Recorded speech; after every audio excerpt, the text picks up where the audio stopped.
Alzheimer's disease. Is there any mechanism to keep memories alive? Presented by Niranjana Srikumar, B.Tech, Biotechnology, M.S. Ramaiah Institute of Technology, Bangalore.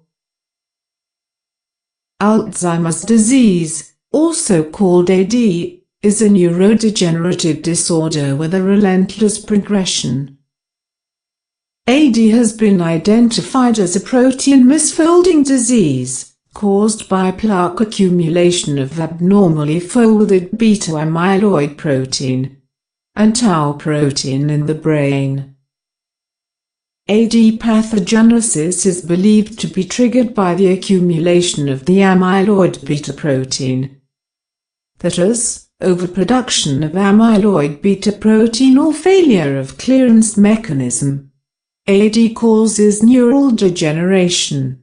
Nerve cell degeneration occurs and it eventually leads to degeneration of temporal and parietal lobes in the brain.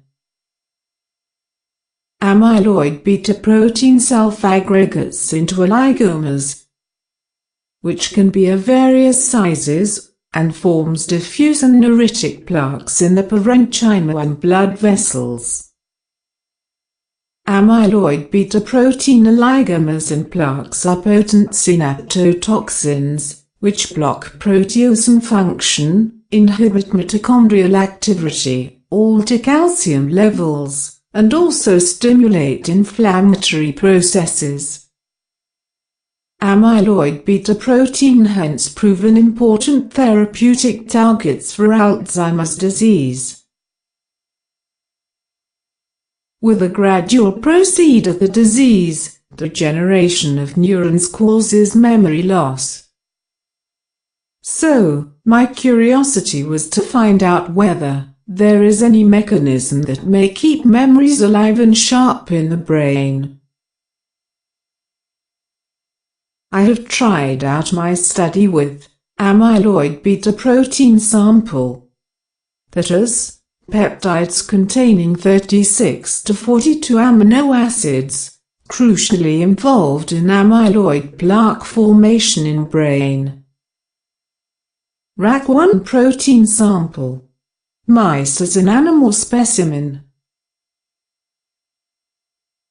RAC1, also known as related C3 botulinum toxin substrate 1, is a protein found in human cells. It is encoded by the RAC1 gene. RAC1 is a member of the superfamily of small GTP-binding proteins. Members of this family tend to exhibit a variety of cellular events like control of cell growth, cytoskeleton reorganization, and also the activation of protein kinases. Known statistical figures. The figure shows the data collected about the prevalence of Alzheimer's disease in different age group of people. Specimen was exposed to amyloid beta protein 42 containing RAC1 sample. Immunoreactivity was detected at the cell surface of microglia, which is a type of glial cells spread throughout the brain and spinal cord. After 1 hour, a marked immunoreactivity was observed in cytosolic vesicles. After a few hours of exposure, delayed phagocytosis of fibrillar amyloid beta 42 was observed, with the formation of phagocytic cup. Microglial cells shape rapidly changed into a rhomboid shape. On closer observation, we could find the protein fed, like RAC1 immunoreactivity was colocalized with effectin of microglia. Microglial cells as seen after the experiment on the mice shows an rhomboidal shape, as seen in the first picture. And the second picture shows the neurons or nerve cells of mice. These observations suggest that TRAC1 participate in the phagocytosis of amyloid beta 42 by microglia. By the degradation of amyloid beta 42, the patient's disease grows towards healing or recovers. Moreover, RAC1 protein is helpful in cell growth and helps in new neural cell growth.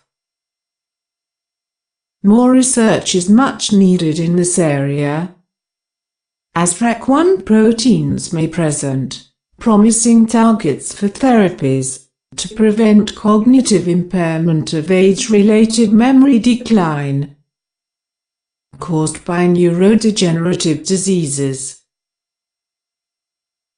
NIMHANS, Bangalore, National Institute of Mental Health and Neurosciences.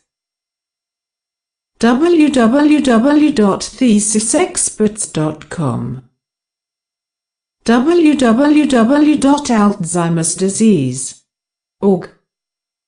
I would like to thank the Organizing Committee of World Biotechnology Congress 2017 for giving me an opportunity to present my research area of interest.